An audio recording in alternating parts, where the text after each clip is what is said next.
உனக்கு எதுவும் ஆகாது, பக்கத்துல நான் இருக்கேன்னு சொல்லி உடனே மருத்துவமனைக்கு ஓடி வந்திருக்காரு அஜித் அவர்களும். அனிதா சம்பத் அவங்களுக்கு இவ்வளவு மோசமான ஒரு பொருளை பார்சல்ல அனுப்பியிருக்காங்க. வாங்க என்னாச்சுங்கிறத இந்த வீடியோல பார்க்கலாம். நடிகர் அஜித் அவர்கள் இப்ப விடாமுயற்சி படத்தோட படப்பிடிப்புல ரொம்பவே பிஸியா இருக்காரு. அவரை அவ்வளவு சீக்கிரத்துல நம்மளால பார்க்கவே முடியாது. சொல்ல போனா படப்பிடிப்பை விட்டா பைக் ரைட் அப்படின்னு சொல்லி ரொம்பவே பிஸி ஆகிருவாரு. பொது இடங்கள்ல அவ்வளவுக்கு அவரை பார்க்க முடியாது. அந்த வகையில இப்ப அஜித் அவர்கள் ஷாலினி அவங்களுடைய கையை பிடிச்சுக்கிட்டு ஆறுதல் சொல்ற மாதிரி ஒரு எமோஷனலான புகைப்படம் ஒண்ணு வெளியாகிருக்கு. திடீர்னு ஷாலினி அவங்களுக்கு என்னாச்சு, இப்படி ஒரு புகைப்படம் வெளியாகிருக்கே அப்படின்னு ரசிகர்கள் எல்லாம் கேட்க ஆரம்பிச்சுட்டாங்க. அவங்களுக்கு கொஞ்சம் உடல்நிலை சரியில்லை, அறுவை சிகிச்சை பண்ணிருக்காங்க, அதனால மருத்துவமனையில சேர்த்திருக்காங்க. இப்ப அஜித் அவர்களும் மருத்துவமனையில ஷாலினி அவங்க கூடவே பக்கத்திலேயே இருக்காரு. அவங்க கையை பிடிச்சிட்டு ஆறுதல் சொல்லியிருக்காங்க. படப்பிடிப்பெல்லாம் கூட தள்ளி வச்சுட்டு தன்னோட மனைவியோட உடல்நிலை பார்த்துட்டு அங்கேயே இருக்காரு. சீக்கிரமா ஷாலினி அவங்களும் குணமாகி வரணும் அப்படின்னு ரசிகர்கள் பிரார்த்தனை பண்ணி நிறைய கருத்துக்களை பதிவிட்டிருக்காங்க.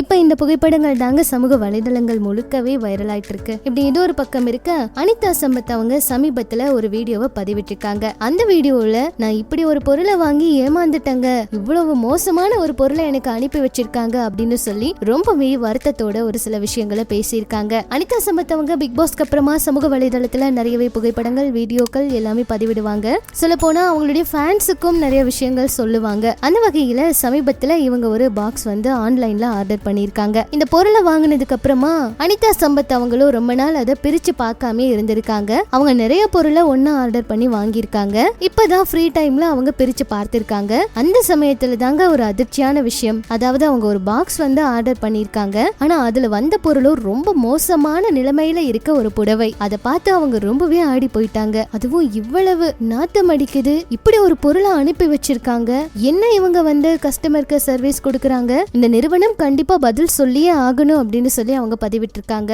சொல்ல போனா இவங்க ரிட்டர்ன் டேட் இதெல்லாம் முடிஞ்சதுக்கு அப்புறம் தான் இந்த பார்சலை பிரிச்சு பார்த்திருக்காங்க. ஆனா இப்படி ஒரு ஏமாற்றம் நடக்கும்னு அவங்க நினைச்சு கூட பார்க்கல. இதை பார்த்து ரொம்பவே அதிர்ச்சி ஆகி போயிருக்காங்க. இதுக்கு வேற ஏதாச்சும் வழி இருந்தா சொல்லுங்க அப்படின்னு சொல்லி அவங்களோட ஃபேன்ஸ் கிட்ட கூட கேட்டிருக்காங்க. ஆனா உன்னை நம்புறதுக்கு உன்னால என்ன முடியுமோ அதை பண்ணிட்ட அப்படிங்கிற மாதிரிதான் அவங்க இந்த விஷயத்த பதிவிட்டு இருந்தாங்க. இதுல நிறைய பேர் அவங்களுக்கு நடந்த மோசமான அனுபவங்களையும் சொல்லியிருந்தாங்க. அதாவது ஆன்லைன்ல பொருள் வாங்கினா தயவு செஞ்சு அந்த பொருள் வந்ததுமே அது சரியா வந்திருக்கா, நீங்க பணம் கொடுத்ததுக்கு சரியான பொருளை தான் வாங்கியிருக்கீங்களான்னு செக் பண்ணுங்க. இந்த ரிட்டர்ன் டேட் எல்லாம் முடிஞ்சதுக்கு அப்புறம் அதை பார்த்து எந்த ஒரு பிரயோஜனமும் கிடையாது அப்படிங்கிற மாதிரி எல்லாம் சொல்லியிருக்காங்க. அனிதா சம்பத் அவங்க பதிவிட்டிருக்க இந்த வீடியோக்கு அந்த நிறுவனம் என்ன பதில் தர போறாங்க அப்படிங்கறத வெயிட் பண்ணி பார்க்கலாம். இதெல்லாம் பற்றி உங்களோட கருத்தை சொல்லுங்க. இன்னும் இது போல நிறைய சினிமா தகவல்கள் எல்லாம் தெரிஞ்சுக்க மறக்காம நம்ம சேனலை சப்ஸ்கிரைப் பண்ணிக்கோங்க.